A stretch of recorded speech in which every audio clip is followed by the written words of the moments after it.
इकट्ठे हुए हैं, ये हमारे लिए उत्साह का दिन है।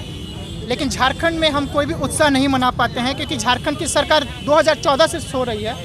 2014 में सुप्रीम कोर्ट ने नालसा जजमेंट ने ये कहा था कि सारे राज्यों को वेलफेयर बोर्ड बनाने के लिए, लेकिन 2014 से 2021 आ गया, लेकिन हमारे लिए वेलफेयर बोर्ड तक नहीं बनाया गया।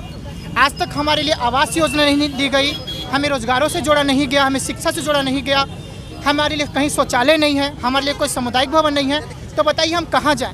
सरकार को हम पत्र देते हैं, सरकार पत्र को रिसीव करती है, उसके बाद हमारे लिए कोई विकल्प नहीं होता कि हम क्या करें। हमें मांगना पड़ता है। लोग कहते हैं हिजड़े मांगते हैं, सड़कों पर दिखाई देते हैं। अरे भाई, हमें आपने तो मांगने लायक ही रखा है ना हम रोजगार कर सकते हैं, हमें घर से निकाल दिया जाता है। हम कहाँ जाएं? हमें कौन रखेगा? हमें कौन जॉब देगा? हमें कोई नहीं जॉब देता। अरे भाई, मौका तो देकर देखिए। हम तो अर्धनारीश्वर हैं, हमें तो स्त्री और पुरुष की दोनों की ताकत है। हम चाहे तो सब कुछ कर सकते हैं, लेकिन हमें मौका नहीं दिया जाता है। आज हम यहाँ इकट्ठे हुए सरकार को ये बताने के लिए कि हम भी झारखंड में हैं, हमारे बारे भी सोचिए, हमारे लिए भी शौचालय बनवाइए। अरे हमें भी दिक्कत होती है, हमें भी कठिनाइयाँ होती हैं। एक शौचालय तक तो आप बनवा दीजिए अपने रांची शहर में या झारखंड में कहीं पे भी। नहीं है, हमारे लिए सामुदायिक भवन नहीं है, हमारे रोजगार का कोई साधन नहीं है, शिक्षा का कोई साधन नहीं है। वही हम सरकार को आज जागरूक करने के लिए यहाँ इकट्ठे हुए हैं कि सरकार हमारे बारे सोचे और हमें भी। मेरा नाम अमरजीत, मैं उत्थान संस्था के सचिव हूँ जो झारखंड में अपने समुदाय के लिए कार्य करती हूँ। धन्यवाद। कितने लोग आए हैं यहाँ पे? यहाँ पे आपके चाईबासा, जमशेदपुर और रांची के तृतीय समुदाय शामिल हुए हैं।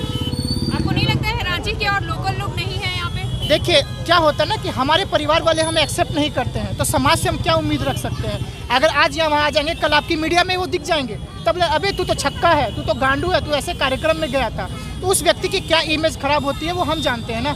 इसलिए क्या होता है, हम हर राज्य में जाते हैं, हर डिस्ट्रिक्ट में जाते हैं और दूसरे लोग वहाँ इकट्ठे होते हैं, अपने अधिकार की बात करते हैं ताकि ये मतलब आगे होकर के और मतलब काम आने पाए। ऐसा है।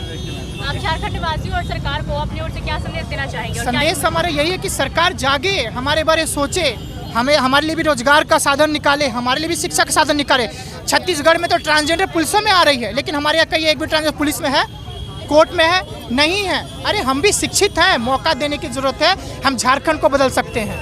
हेमंत सोरेन से कुछ कहना चाहेंगे? हेमंत सोरेन हमारा कुछ नहीं सुनता है, हमने बहुत सारे लेटर दिए हैं। हेमंत सरकार यहाँ के लोकल व्यक्तियों की बात सुनती है, हमारे ट्रांसजेंडर के कोई मुद्दे को वो नहीं सुनते हैं। हम तो शून्य में गिनती आते हैं। हेमंत सोरेन से मिली थी, कभी मुलाकात हुई है, क्या बोले? देखिए मुलाकात नहीं, लेकिन वैक्सीन का टाइम पे हर बार हम जा के मिले थे जिला उपायुक्त कि हमें वैक्सीन दिया जाए। वैक्सीन तक से वंचित किया जा रहा था, हमें बताइए, तो हम कहाँ जाएंगे? बहुत